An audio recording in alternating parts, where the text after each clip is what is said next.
Good evening, and tonight's question and answers are brought to you from South Leeds Life. We've got two of our prospective councillors, Andrew Scopes and Mariana, in the room.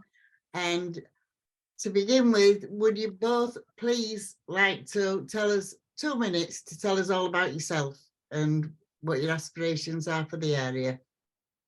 Can we start with you, Andrew, please? Yes, absolutely. Happy with that. So firstly, thank you everyone for attending, both here now and also watching the recording later. And thank you to South Leeds Life for organising this. My view is engaging in political debate is really important. Hopefully you'll see that some of the areas we share really common views on, and there's other areas where we'll have differences of opinion, which is really healthy. So my name's Andrew Scopes and I live here. And I'm here to ask you to vote for me and the Labour Party team. I live in Beeston with my lovely wife and 3 children. I'm the Chair of Governors at Beeston Primary School, where my youngest child attends, trustee of the Leeds United Foundation and Mosaic Church, who meet at Coburn School. I've had the privilege of being one of your 3 councillors for the last 5 years, having first been elected in 2018. I moved to Beeston in 2008 and absolutely love living here. We benefited from a strong sense of local identity, and there's lots of easy to access community activities often taking place in our wonderful green spaces, for example, Crossroads Park or Holbeck Moor. I have strong environmental credentials and I'm pleased to be endorsed by the Fossil Free West Yorkshire campaign. So on the environmental stuff regionally, I work with the West Yorkshire Pension Fund to reduce the £18 billion pension fund's carbon footprint. Across the city, I'm challenging on the waste strategy. I think we need to do more on that, more recycling.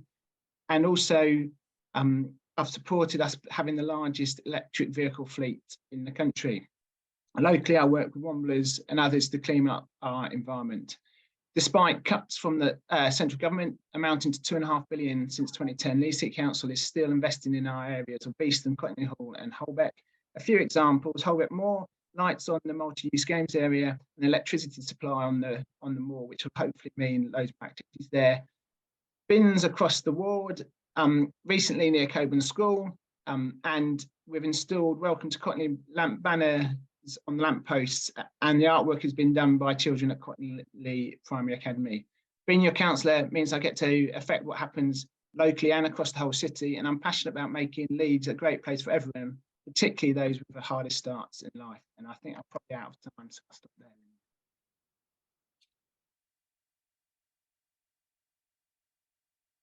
Thank you for that. Mariana, would you like to go next, please? And you've got 2 minutes to tell us about yourself. Hi, everyone. Good evening. I have a pleasure to be here. I want to introduce myself. My name is Mariana. I'm from Moldova. I live in Beeston more than 10 years. I am involved in my community in a lot of groups. I have 4 children, and when I arrived here in Beeston, I was interested in what is happening in my communities, because before I arrived here, I was involved in my country in different projects and different camping, and I say I want to serve my community. I want to help the people from this city, and especially from my area. And I start to go to the community center and for a group of the moms and children. And after I say, why not to start my own group? And I start to a group with the moms and children. And I volunteering to this group more than 10 years. Happy Global Family is the name. And few years ago, I started to be involved in another group, and Buff group in my community center is a family group, and another group I am involved. It is working group. It is every Saturday with the people with special needs. And another group is Tuesday evening for a brownies and rainbow. And another group is Friday. Betty Dean is a group with the ladies over 50. And I would like to open, actually I did a plan to start my own group with the people from Moldova and Romania. And I have a very big vision for the future, and I have a big plans. And I hope I am the best I'm the best to stand for the Green Party, because it's not just the name, but is that means to me it is like growing in a big Green Party, and to put the seeds in our communities and grow the big roots, and to help each other and to support each other, we will become a big parties in our city. Thank you. Yeah, thank you. The first question, do you live in the area? You both said that you both live in the area. So could you outline, please, what your party has achieved in the last year? Could we start off with you, Mariana, please, this time? Sorry? Could you outline what your party has done in the last year, either in the area or that affects the area? Is that okay? I can say one thing. We achieved a big, what I can explain. We achieved a big things. Yeah, last year. Example, Riverside and Hanslet, like Ed win last year, and it was a big. For many years he's standing, but at the end he win, and that means too much for us. And he try always to be involved in different projects and activities, and he achieved a lot. And I'm here to working together and to build our Green Party stronger and stronger. And I hope together we can achieve more plans. Right, thank you. Andrew, could you tell us what your party's achieved in the last year in the area, please? Yes, thank you, Linda. I guess I'd start by I guess the stuff that I've been doing is a mix between citywide stuff and really hyperlocal stuff. So on the hyperlocal stuff, I get a lot of casework in, so that might be people who have a housing need, or people who have damp in their house, or missed bins, or all that sort of stuff, the day-to-day stuff. And that's sort of is little things, and I like to just try and get them done.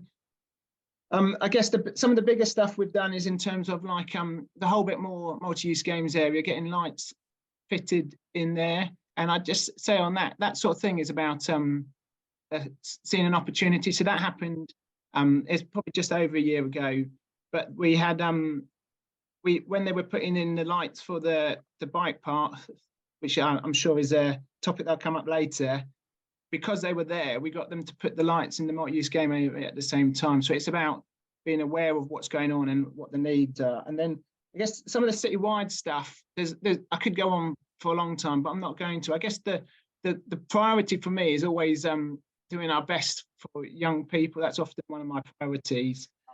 And so, for example, we got rated outstanding as children's services for the city. And that's not to say children's services in Leeds are perfect or they don't need to get better. But in terms of Ofsted rating, we're the only large city in the country with an outstanding rating for children's services. And so I guess the Labour priority around when we're looking at the budget, focusing on keeping to spend money on children's services, sort of paying dividends. So I guess those are some examples. But I'll stop there for brevity. I'm just so glad you didn't call it a mugger. I hate it when people do that. Can we start with you this time, Mr. Scopes? What are you most passionate about in this area? What is the one thing that you're most passionate about? Yes, so as I said at the start, so the reason I got into politics is to help people with the hardest start in life. And so anything that does that, I'm really excited about. And one of the things I think I see enacted at the moment, so one of my big projects is trying to get more activities on Holbeck Moor, for example. And so if you came talk to someone about Crossflex Park 20 or 30 years ago, it was seen as a no-go area. And actually, a legacy of Angela Gabriel and Adam Ogilvie, in my opinion, is that park's transformed, and now it's a really great place. And everything from Park Run to Junior Park Run to all the other activities that go on, Rolls Skate, for example, who won a Compassionate Cities Award last year, all that stuff is really positive. And so in terms of going projects that I want to keep going is the Holbeck Moor, getting that more used, and so that part will become more positive. And I guess the other thing is that also applies, in my view, equally to Cottingley. There's less of an obvious space at the moment, but we need to keep working with the Cottingley track and others to improve the green space in Cottingley. Thank you. Mariana, could you tell us, please, what are you most passionate about in the area? Hi, thank you, Linda.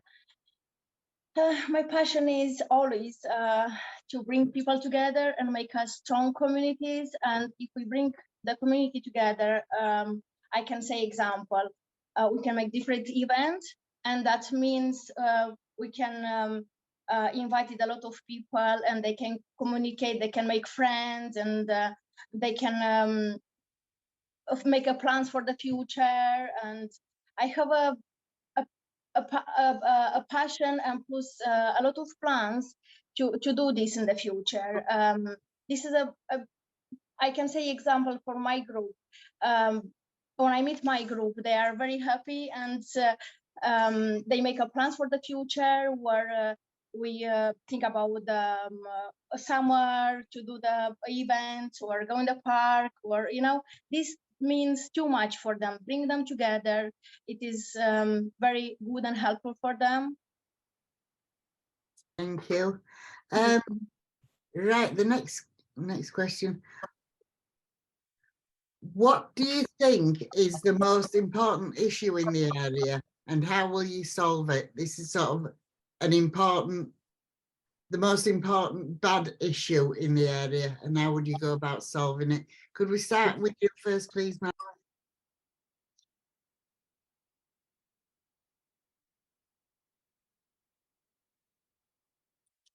We've lost you again.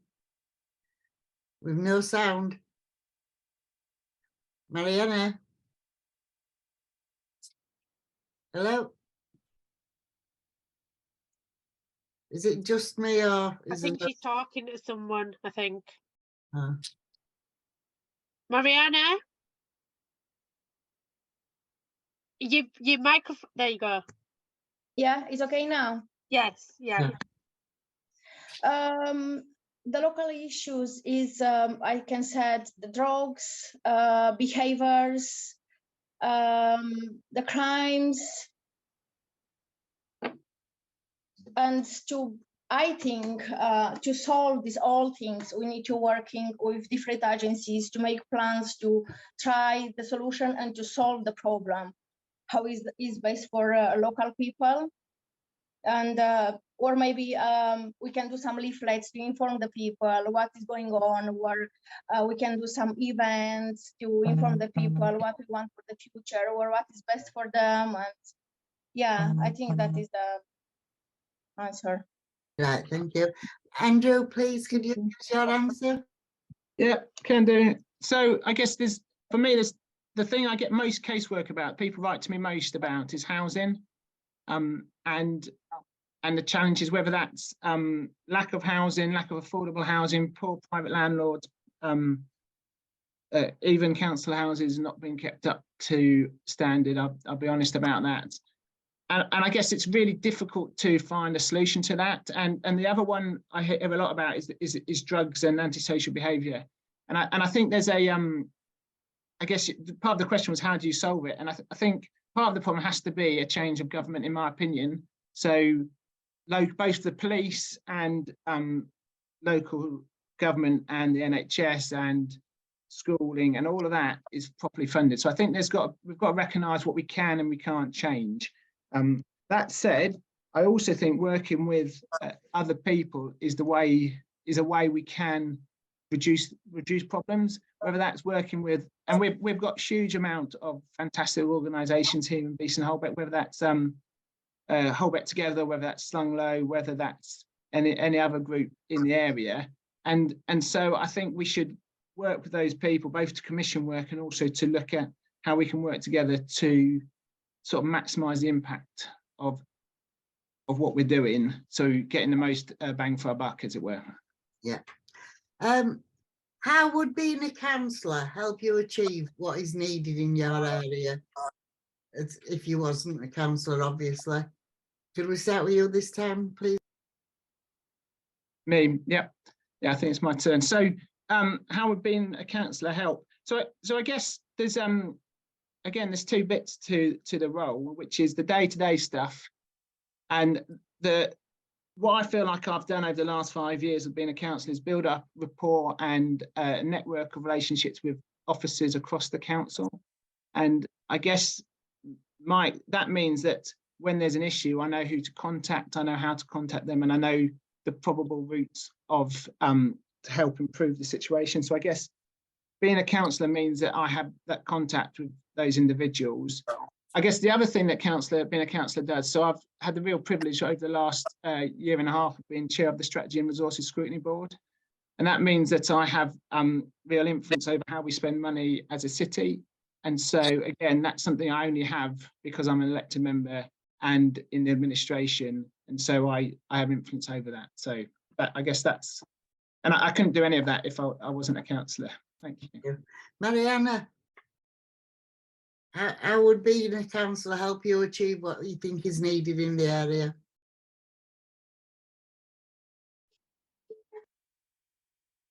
It is a good question. Thank you, Linda. That's why I'm standing for the Green Party. And it's not just to stand, but it's to listen to the people's voice. And like what Andrew mentioned, I agree what he said. I'm here to listen to people's voice. It's not just to listen, but to try to solve the problem for the people. We are here not just to be a shadow. We are here to help people, and that's why, because of the people, we achieve the votes where we are one. Because the people need to see in us a good example, and we are here not just to say, okay, I may help, but to find the solution. That is important. To going to knock to all doors and the end to help and make people happy. That is the big achievement. All right, thank you. Which of your party's policies are you most passionate about? Building strong communities. Could we start with you, Mariana, please?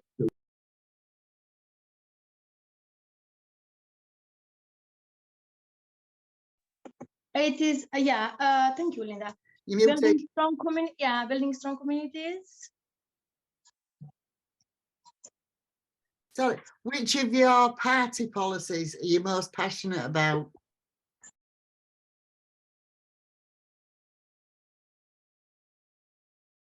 Me now, yeah. So I guess it would be more housing, more socially affordable housing, more quality social affordable housing, and I think we've seen some of that on so it's not an ideal situation because I think there should be national rules on regulating private landlords, but we've seen some regulation in the selective licensing area in Beeston Hill area, including the St Luke's area, which is our ward, and I think that's been really positive for quality of houses for those people. So housing is a massive issue, and it because it affects you so holistically, you can't go out. And so I agree with Mariana's point about the importance of building strong communities. 100% support that. I guess my take is if you don't feel safe at home, you don't feel like your home's somewhere where you're happy to be, you can't go out and build a community because you don't have that sort of baseline. And so for me, we need to start by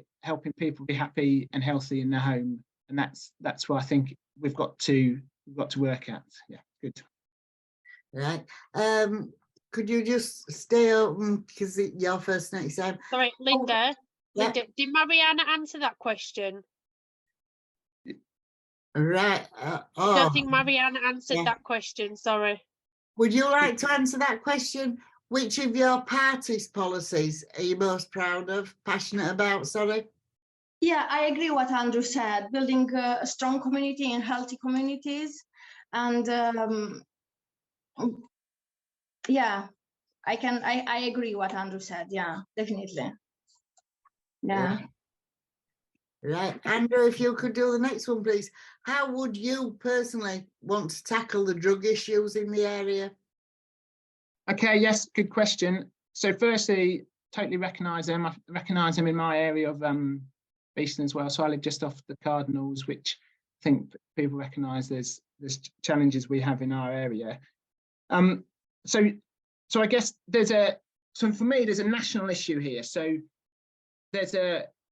I talk to the neighbourhood policing inspector quite a lot about drug issues. And for example, he over the last few months, they've managed to shut a number of houses that are selling drugs. And I understand they've sort of seized over £1.5 million in hard cash plus drugs on top of that.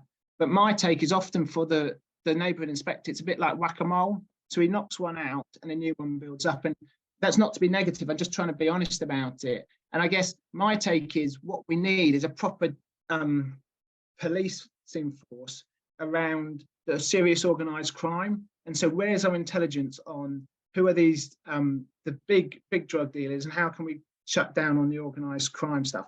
So that's the sort of first, the criminal element. I guess the other element is around diversion, is what the police call it. And that's around having proper outreach programs for young people who get drawn into criminality. And I'd call it child criminal exploitation.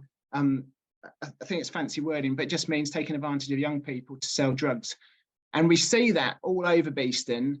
And what really frustrates me about this is another issue which the council has probably lost a bit of control on, which is schooling. So lots of schools, when they have a challenging individual, they put them on very limited schooling hours. And so they might only have like 1 or 2 hours of lessons a week. And the rest of the time, it might not be safe to go home, because if you're it's typically your dad, but if either your parents is growing drugs at home, it's not a good place to be. And so what are your options other than roaming the streets? And that's so I think there's a real challenge there. So in summary, so we need to tackle serious organised crime, and that needs proper funding at a national level. We need schools to take, and we need the police to do proper diversion, but we also need schools to step up and give proper education to our young people. And again, I think I don't want to criticise schools too much, because I know they, like the council, like all the public sector, have faced huge funding challenges over the last 13 years. And I know I keep saying that, but I don't think we can emphasise enough of over 13 years of cuts. At the start, there's fat to be trimmed, but by the time you get 13 years in, it's very hard to find stuff. And we'll always find the odd thing, or why have you done this, or why have you done that? But I think on a strategic level, it's very difficult to keep finding savings year on year on year on year on year on year. And so on. Thank you. Mariana, how would you tackle the drug issues in the area? Thank you, Linda. Andrew, I agree 100% what he said, but I will add some too. First of all, I think, in my opinion, is good to build good relationship between communities and the police. I think if we will organize the events and just meetings with the police and with local people, we can find the solution how we can solve this, this problem. It is hard to say we can solve this problem soon or next year, but always we need to have a hope and to find the ways how we can communicate, how we interact with the people, with the local people. And I agree what Andrew said, because if we give a good education from school, even if it's primary school, what is happening if you use this, or what is happening if you sell this, or what is happening after, we give a good education, and the people will start to understand what is best and what is not good. And the thing is, I think the police need to be more involved. It's not just to arrive for a local people who use this, but they need to find solution, and they give more warnings. I think that will be best. But again, we need to be optimistic and to try to find solution for the future, how we may help our communities. Right, thank you. I think both of you have really answered this next question, but it has been asked as a question. Can you tell us what you personally achieved in the area?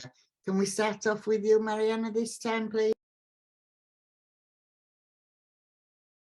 Sorry, can you repeat again, Linda? Sorry. Sorry.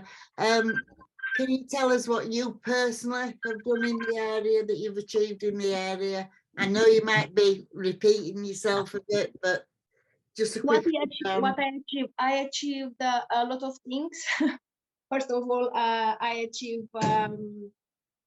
I start my own group, and it's not just this, but I am involved in a lot of groups, and that's a lot of good things. Is that for me is a lot of achievements, because I'm not just going to be my, like my what I can say. Oh, I can say it in 2 words. I'm proud what I achieved, because to be involved in the communities and a lot of groups, that is a big achievement, and I will not stop here. I have a big dreams for the future, to be involved in more groups, and that will help me to grow knowledges and to be a good counselor. All right, thank you. And Andrew, please, what have you personally done? Yeah, thank you very much. So I guess as a start, so I have a couple of roles which I've been doing before as a counsellor. So I was chair of governors at Beeston Primary School, a trustee of Mosaic Church, and so I guess in those 2 roles I've been working behind the scenes to improve education and have a place of worship in our area. So Beeston Primary School, we got a good Ofsted rating just last year with outstanding early years provision, which is fantastic. To be fair, most of that credit has to go to the head teacher and the team there, but as part of the wider team, I'm still pleased about that. Since being elected, I guess one of the things I'm part of, which is really positive, Leeds United Foundation. So we helped 42,000 week-on clients, which is really positive. Since being elected, I guess there's a number of projects that I've been involved with, which I feel like I can say they happened because I was part of that. And in particular, things like improvements to Holbeck Moor, which I've talked about earlier, the multi-use games area, the lights there, the electricity supply on the moor, just for 2 quick examples. Right, thank you. This is actually from me, and you probably know that because I'm passionate about it. How do you feel about the amount of established trees, because we're so adamant that we're going to be carbon neutral, that are being felled in the area in the last year? A lot of the time by the highways department, national highways and local highways, on the gyratory, Coburn, and we're only replacing them by 3 to 1, which is nowhere near what it needs. How do you stand on that? And are you doing anything to sort of try and stop them doing it? Can we start with you, Andrew, please?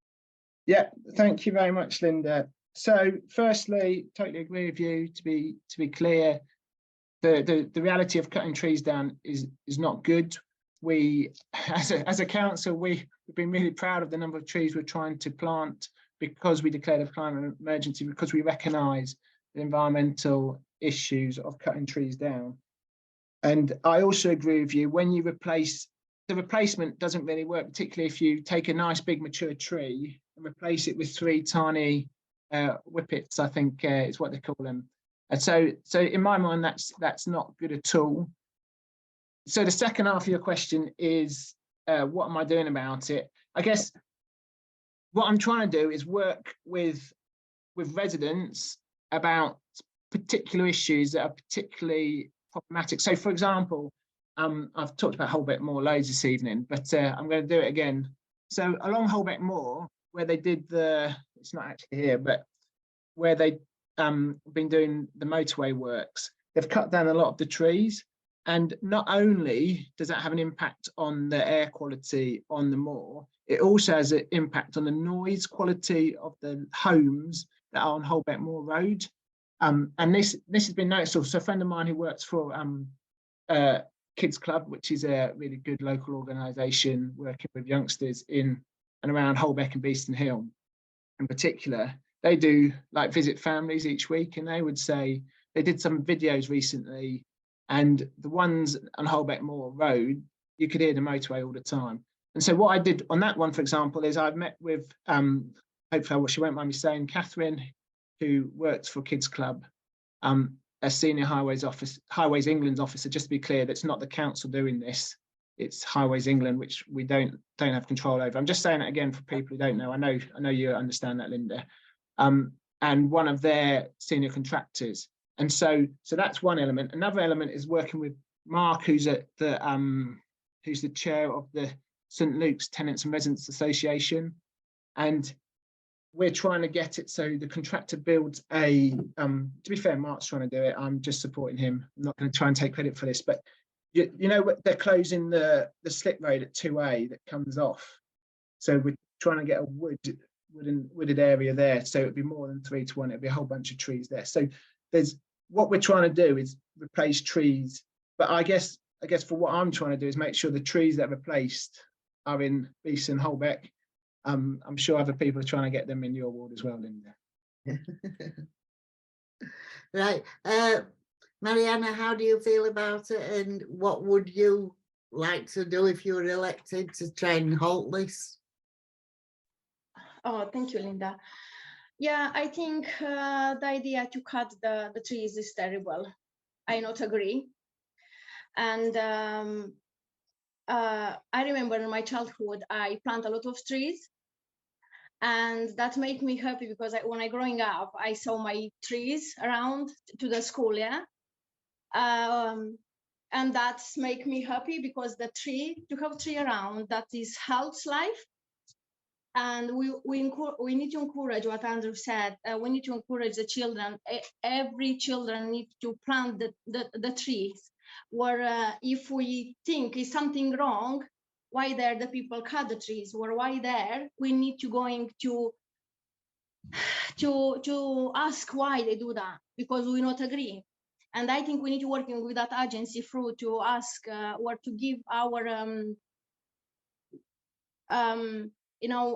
our plans for the future. We don't need to destroy the nature. We want to grow, and we can give them the meaning why. And I think what is the best to I think is the best. The schools can encourage the children to do this, or to give some leaflets for the parents, or to send a message through our page for the school to make the kind of events, and to plant the trees, for example, outside the school, and to explain the kids why it's important, why they need to do this. In my country is one expression, Linda, just 1 second. If you don't if you don't plant the tree, you live without reason in this earth. Yeah. That is the tree. Right, thank you. Thank you. If elected, how would you plan to work with other parties that were in your area? Can we start with you, Mariana, please, this time? Yeah, it is a good question. We already working together, and that build us to be stronger and to make a plans together. And that's not meaning if what is other parties is important, how we make the plans together, and how we what we want for our areas. What is the best to do, and to grow and to be a strong area, and to build a good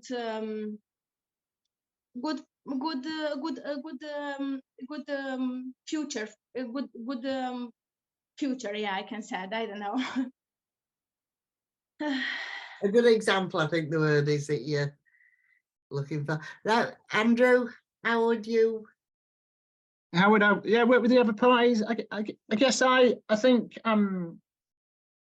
what at risk of quoting Ed is that no one party has a universal right to claim that they know everything or are right about everything, and diversity of thought is a good thing, and I think we need to recognise that. So hyperlocally in Beeston Holbeck, I've definitely worked with Mariana on her groups when she's applied for funding and that sort of thing, and been supportive of making sure the various groups that she's involved with have the resources they need, because that's about the community, not about party politics at all.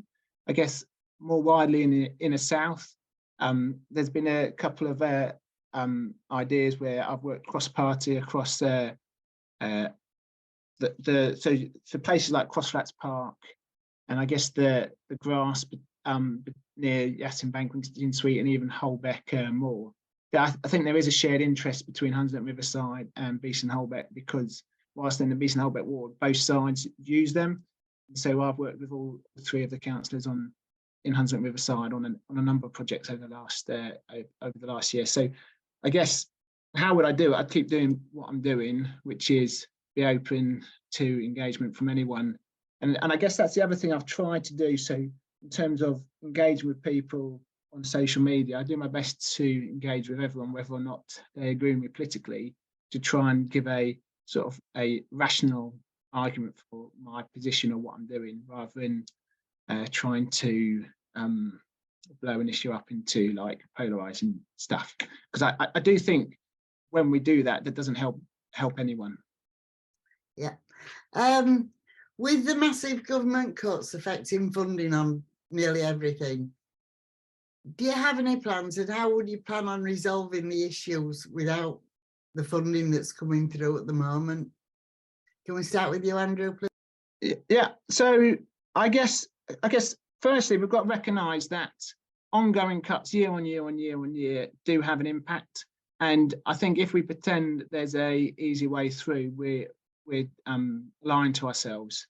I guess, how do we work through that? Because we've got to. So the council, the local government, the council has to legally has to set a balanced budget. So we're not allowed to spend more than the budget that the national government gives us. And so the way we've done it, and the way I'm very supportive of it, is about prioritising what's most important to us.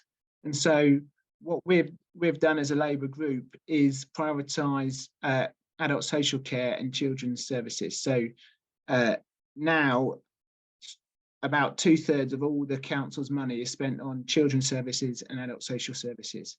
And so that means, if I'm totally honest with people here, we are £200 million behind on fixing roads. And that's a choice. But the reality is you've got to take a decision about where you spend your limited resources. And so if you were to say to me, was that the right choice? I'd say yes. In an ideal world, we'd have more funding and be able to do everything we want to. And then the other thing I'd just like to mention again, and I've mentioned this before, is working in partnership with other organisations, particularly the third sector and voluntary groups. So, for example, the Beeston Womblers, fantastic local volunteers who do a huge amount to help clean up our environment locally. And that is fantastic. And so the council can do a little bit by providing purple bags and that sort of thing. And that's good, but without the volunteers, it's dead in the water.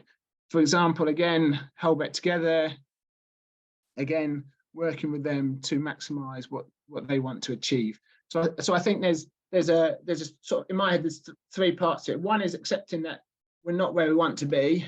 Two, it's prioritising and accepting that you've got to decide where you spend your money. And the third one is working with others. And I'm not necessarily in that order, but those would be my three answers. Thanks.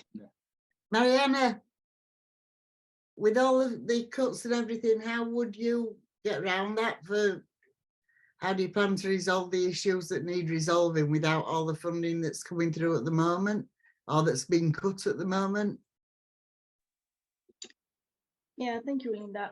To build a strong communities, and that is mean everyone to be involved in the community, to work together, and that is a big help and big achievement that we can find solution for everything. We don't need to wait just the government to give us something. We need to think. That's why we have a brain to think and do our plans, and to encourage the people and to work in the communities, and to work together. We can build a power, and we can achieve more things than to wait someone to give us something.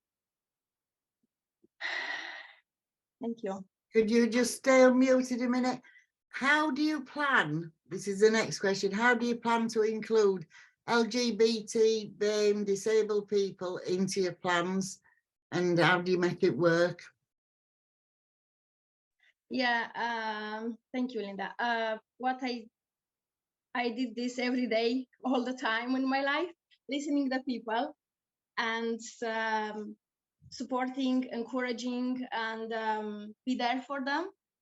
And I did this every day and all the time, and I'm not tired to do this now and in the future. This is my reason in this year, to support the people and helping and make them happy. Thank you.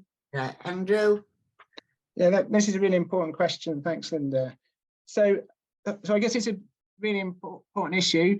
So I mentioned earlier that I'm chair of the Strategy and Resources Scrutiny Board, and one of the main items that I've been insisting on the agenda over the last year is the EDI, Equality, Diversity and Inclusion agenda. And so as a council, we're trying to improve how we improve how people feel who work for Leeds City Council. And so in order to do that, I invited the staff networks to come and speak at a public meeting so they could say in a public forum what the council does well and what the council needs to do better. And so I guess that the first point back on the question is, what I'm trying to do is give those in minority groups space to speak truth to power, as it were. And I think that's a really important thing to do. And I guess the other thing is, how do I do it just in terms of what we fund? So I, for example, one of the funding streams that we have available as councillors is what we call Mice Money. It's a really small amount, but I, sort of example, gave a small amount of money through the Mice grant system to Angels of Freedom, who do a fantastic job in the Leeds City Centre outreach on, I think it's Friday and Saturday night, to the LGBT plus community in particular. And so that'd be one example of an organisation specifically I've helped. But I guess more widely, it's about amplifying other people's voices, because recognising that I can't necessarily articulate in the right language, in the right way, the issues that other people are facing. Thank you. I think this is close to everybody's heart. How will you be tackling the antisocial behaviour in the area, especially Crossflats Park? In the summer months, motorbikes are a major problem and there's never any response from the police, or that's what it seems like, that there's never any major response. How would you like to go first, Andrew? How do you intend? Have you got any plans for that? Yes, thank you. Very happy to go first. So firstly, I recognise the challenge. What I always say to anyone who asks me about antisocial behaviour, particularly sort of motorbikes, is report. And the reason I say that is that the challenge, we talked about funding cuts for police already, or I have at least. And one of the challenges is the police have one off-road motorbike team for dealing with off-road bikes in places all over the city, the whole of Leeds. And Leeds is a massive, massive place. And basically they send it to the place where there's most reports. And in my view, that's not good enough. We need you can't say you have one team, no matter how big the problem is. But the problem for the police is they've got very limited resources, just like the whole public sector, as I've said already. So I think, so number one, report. Okay, and I think that's really important. So in terms of what am I going to do locally, so there's a new neighbourhood policing inspector who's new in post, because Tom Perry has been promoted. It seems to happen quite a lot in the police that they come to Beeston and Holbeck area and they do a good job and they get promoted, which is kind of a good thing. And so I'm meeting with him coincidentally tomorrow morning, because I'm keeping doing my council duties even through the election period, as you'd expect. And I would definitely be raising quad bikes and motorbikes in Crossflats Park. But I think I've got to be honest with people on the call and who are watching later, that this is a real challenge, and the number of police is a real challenge here. So I don't want to promise a solution I can't get. And again, I guess we go back to what's the wider support for young people? Because typically the people on, in my experience, the people who are on quad bikes and motorbikes in our park area tend to be younger people. And I think that it shows that, I think for a number of reasons, young people have had a really tough time with the last 5 years, and that we're reaping what we as a nation have sowed, I guess, in terms of the impact on those younger people, and whether that's lack of job opportunities, lack of good education opportunities, whatever that is. But I think we need to do better, and I guess to do that we need fundamental change, and to do that we need a new government. I know I said that already, but that's my belief on that. Yeah. Thank you. Mariana, have you got any views on this about the antisocial behaviour in Crossflats Park? Thank you, Linda. Yeah, I lived there before, and is terrible. And what I can say, yeah, is scary when you're going inside the park and you see a lot of children and teenagers or adults do not respect and behave very bad, or doesn't care if they are in the scooters, or they're not scared for the police. You know, they don't care. That is really sad, because we need to think about our future, our children. If they're going in the park them on, they are not safe. In my opinion, is to working together with the police to do some changes in our communities or in our parks. They need to have right information and good information about, and a good plans, what they need to do, what is happened exactly, when is happened, and who was there, or how often is happened. That is very important. And if we give them the right information, I think we will have some changes and good results. Yeah. The next one, it's from Cottingley. With it losing the train station and the constant threat of losing the buses as well, the one, hang on. Oh, unreliable. I thought you said unreadable. The bus service in Cottingley is really unreliable. You can wait hours for another bus if one doesn't turn up. How are you going to solve this issue so the elderly and the disabled people that live in Cottingley are not isolated? Well, anybody without a car as well. Have you got any ideas? Can we start with you, Mariana, please? Yeah, it is. Thank you, Linda.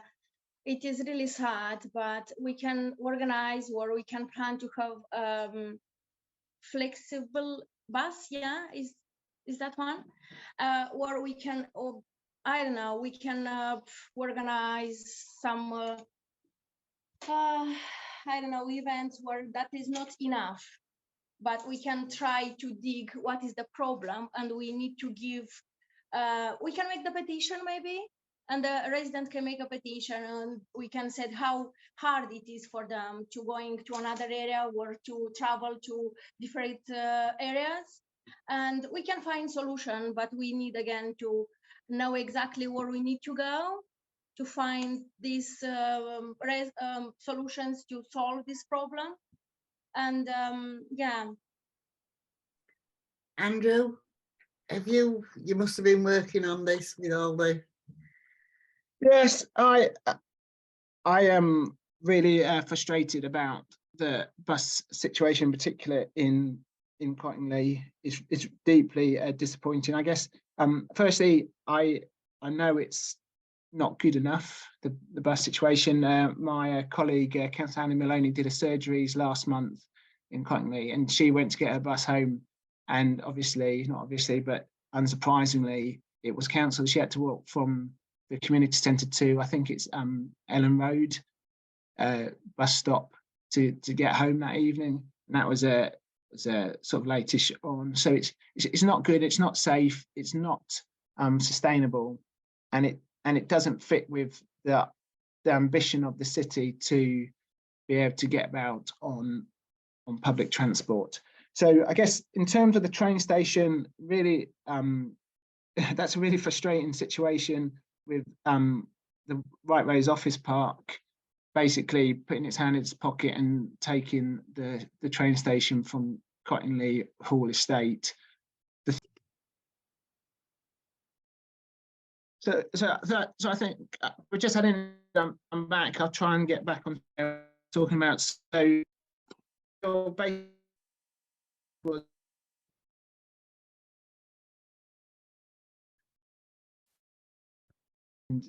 more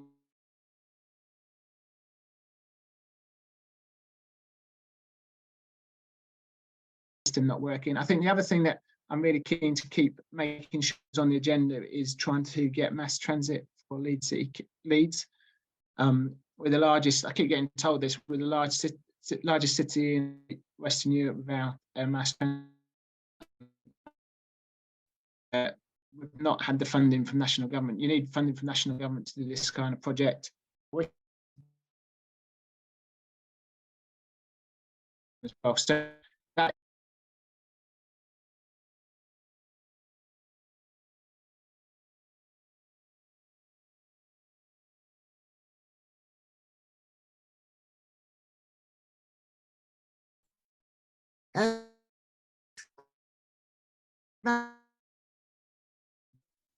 that question, sorry.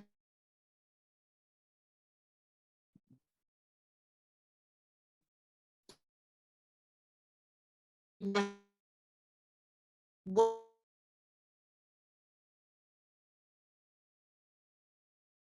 increase? Oh, the increase in bladed weapons introduces. Yeah. So interestingly, I was in Bradford today, and the Knife Angel is there in the centre of Bradford, and it's made, I think, entirely of reclaimed knives, and it's sort of deeply worrying the level of the number of knives that has been. I guess there's two elements, isn't there, at least? So one is around education. So you go into Caden School and you see signs up like you're sort of 3 times more likely to be stabbed with a knife than if you're not carrying a knife. So I think there's a real important piece around education for young people, and that whole sort of trying to articulate this idea that carrying a knife doesn't make you safe, it probably makes you less safe. And I think the second piece is we're going back to organised crime and police tackling organised crime. So a lot of so I'm sure people are aware, but sadly there's been sort of this year there's been I guess at least 3 stabbings in the Holbeck region, which is really, really sad and really galling. I guess when I've pushed the police on that, I've said to the neighbour inspector, this isn't good enough, what you're doing, etc., as you'd expect me to do. His part of his response has been, look, this is gang on gang knife crime, and so the wider public there's less risk, which is kind of positive for those of us, which is hopefully the vast majority of us who are not involved in gangs, but it's also not good enough for our young people. So I guess there's 2 elements for it. One is education of young people, and 2, it's tackling the organised crime that is in the city, and that is, I can't stress in my view how important that is for the police to really get a handle on these organised crime gangs. Mariana, what are your views on this, and do you have any suggestions as to how we can stop it or at least lessen it? Thank you, Linda. Yes, I think what Andrew said is good quality. It's good to work in the youth groups. It's not just to give the information, but give them, like the reason why they need to know about this. And the same Andrew said, to involve more the police, and it's not just to inform the teenager or the small children about this, but it's good to organize different kind of events, or to invite the police to our communities or to the school, explain and give the information for all people about what can happen, what is going on, and to inform the people what is happening in our area and how dangerous is. And I think the police is really important to be involved more. In my opinion, police is involved, but they need to be more involved and need to do the action, not just to be there and to see what happened, but to give the action and to find solution. And yeah, thank you. Thank you. Right. I've got one here. The council have floated some worrying traffic management suggestions, including up crossbacks parked between Avenue. What's your view on this and other eccentric suggestions for traffic control? Dare I say, I think this was actually an April Fool's joke that the South Leeds Life put up. Yeah, Do you remember? that's right. There's no truth to that one at all, Linda. No truth to it whatsoever. I'm very sorry, Catriona, but no truth whatsoever in that. With increased concerns of the levels of fly tipping in the area, what methods and activities would you aim to implement to keep on top of this fly tipping that's happening? Could we start first with you, Mariana, this time?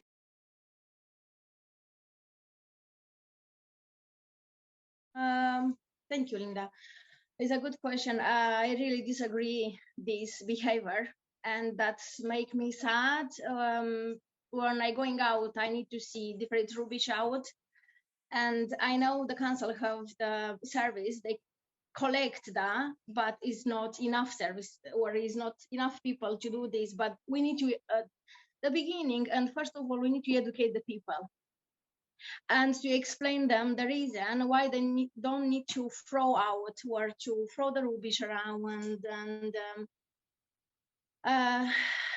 I hope in the future we can, working together and explain the people or give them the leaflets, or again, in this situation, the police need to be involved. And it's easy to say, oh, we cannot change nothing.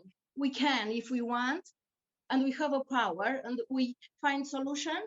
And I think the solution is to make a meetings, or to give for the people leaflets on the door. Look what happened if you will do this, not to scare them, but they need to be educated, because this is good for our nature too, and to have a not pollution, and to have a fresh air, and to live nice and happy this life. Thank you. Andrew, have you got any views on this? Yeah, absolutely, I do have views. So firstly, my experience of the waste collection team in South Leeds is a really, really good team once you've reported an issue. So if you see fly tipping anywhere, you can either put into Google report fly tipping Leeds, and you'll come up with the place to report it, or you can get in touch with me and I'll report it for you. I always want a photo and like a pin drop, so we know where it is. It'd be ideal. So we've got a great team. The thing that we've done as a Labour administration in the last sort of 18 months, which I think is really important, is we've got a crime, what we call a waste crime team. So waste crime being fly tipping and other types of crime to do with waste. And the advantage of that is, rather than just the risk of just being really good at collecting fly tipping, is it doesn't disincentivize you doing it again in the future. So you leave some waste somewhere, it gets picked up. And so, for example, a win with the waste crime team. So I was out with the Womblers earlier this year, and was on Beggars Hill, which is just there behind the Nosters and the Marleys area. So it's the bit of grass down to Ellen Road. And there's a whole bunch of waste that appeared to have come from one of the many hairdressing barbers in the area. And we found something that sort of gave us the address, and we reported this to the waste crime team. and within a few weeks, that particular barber had a new commercial bin contract because the team had gone to them and worked with them rather than just coming down like a ton of bricks. Said, look, this is what you need to do, and so now they have a bin. So that's a fly tipping that could have been a repeated issue, but now they have their own commercial waste collection. So the waste crime team is one way to try and stop it happening again. So that's really important as well. And I guess also we've had a couple of wins in Cottingley with that, where there's been waste and it's been clearly identified who that's come from, and they've had a fine, and then that regular fly tipping hasn't happened again. So I think that's a really important element of the council strategy, as well as being good at collecting fly tipping. Do you have any plans, if elected, that would highlight the creativity of talents of people within the ward? I'm not quite sure whether it's a work area or, but it is a question that somebody's asked. Creativity and talents. I think it's maybe like to do with the painting of the boxes and stuff like that. I'll let you set off first with that one, Andrew. Yes, so firstly, do my best to support anyone who wants to do something like that. So in Beeston, we've had the fantastic Beeston and Bloomers painting or commissioning the painting of some of the boxes, and that's fantastic. We've had Leeds United boxes done as well. The Leeds United Supporters Trust got in touch with me recently because they want to do some painting near Ellen Road. So I guess in terms of when someone has a creative idea and they want to make it happen, I'm going to be supportive, because I think that's really positive. I guess the other thing I'd say is that I guess creativity and that sort of thing is much bigger than just artwork. And so this year we've got Leeds 2023, which is about culture, and we've been really careful as a council not to define what that is, because what culture is for me might be different to you, and it can be any number of things, can't it? And it's almost always creative. And so it's about giving space. And so we are really fortunate in this area. So we have the very supportive of the St Andrews pantomime, for example, very supportive of Slung Low, very supportive of the the performances we have at the Holbeck. And so I think for me, it's about supporting anyone who gets in touch with me and finding ways through. And if it's around council property or that sort of thing, that's really good. And then just to add, I'm on the Holbeck Gala committee, and we're trying to get creative performances there. And my colleague is on the Beeston Festival committee. So we, as a team, we're trying to make sure we can have that creative element at the big community events as well. Thank you. Mariana, could we finish off with you, please, because it's nearly past. Oh, thank you, Linda. Yeah, I've always supported the people, and I'm really keen how we have a lot of talented people and with a lot of skills, and that make me happy. And always I'm ready to ask them if they can come to my group to teach the ladies from my group knitting or woodwork or painting, or at the moment I do with my group embroidery. And I'm really excited and happy when I see the ladies are really keen to learn about this. And of course, I can organize different events and spread this news about these talented people. And another solution can be the Beeston Festival. We can put there, like in the paper and the newspaper, the people need to know about them. And we can organize, we can encourage, why not, to start the clubs after school and to teach the children's, or they may go to the school and they may go to start there or in our communities. Yes, I'm always ready and happy to help the people and encourage, and that is a big talent for the gardens. That is good to coming and to improve these talents. You know, you don't need to hide, and yeah, always encourage the people. They are Yes. brave and they are, yeah. I'm just looking for one last question.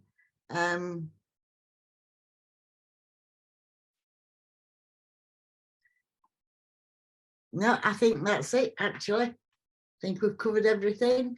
Christine, would you like to just say a bit now before we finish off, please? Hi. So I think it'd be good to give you another minute each just to round off and pledge anything you want to pledge or say anything you haven't got a chance to say. Would that be okay? Yeah. So if Mariana, you want to round off first, you can go ahead. Yeah, I can say thank you very much for this night, and thank you very much for all who attend this event, meeting, sorry. And thank you very much for all who support us. And yeah, thank you very much, Linda. Thank you, Christine. Thank you, Andrew. And I'm ready to start working together, and good luck to us. Thank you. Thank you, Andrew. Yeah, thank you. Similar sentiments, I think. So thank you very much, South Leeds Life, for organising this video call. I think you're right. I saw the other day that one of the other debates got way over 100 views already on YouTube. So I think it's really important that we engage with that. I guess as we've come across, the role of the council is really varied. There's a lots of different things that you need to do, lots of different skills that you need. It's one of those roles where there's no unique one skill set that is perfect, because there are too many things for any one individual to do. So part of being a councillor is working as a team and working with others, and also recognising where your skill set is. So I think that's really important. And so I'd just like to, yeah, I guess that's the closing remark. There's lots of different things, lots of skill sets, lots of challenges. But I think what Mariana has said, and I've said as well, is one of the key things is listening to other people, and working with others is key to being a successful councillor. And I'm glad that both of us have committed to doing that. Thank you. Okay, thank you so much. Thank you for coming and attending and sharing with the community and helping them make a good decision in the voting booth on next Thursday. Yeah. Sorry, Christine, Mariana's just put in, don't forget photo ID. Absolutely right. The government is requiring photo ID for the first time in UK elections. Please bring ID to the ballot box. That's really good point. Well done for highlighting that. Okay, thank you. You broke my flow now. I was going to say thank you for coming. Good luck to the candidates. Thank you for everyone that came in and watched. If you wanted to support South Leeds Life as a local newspaper, you can subscribe or become a sponsor. Check out the website and the Facebook page. Join us, share our stuff, help us out. And yep, good luck to the candidates. We hope you do well. Thank you so much. Goodbye. Thank you.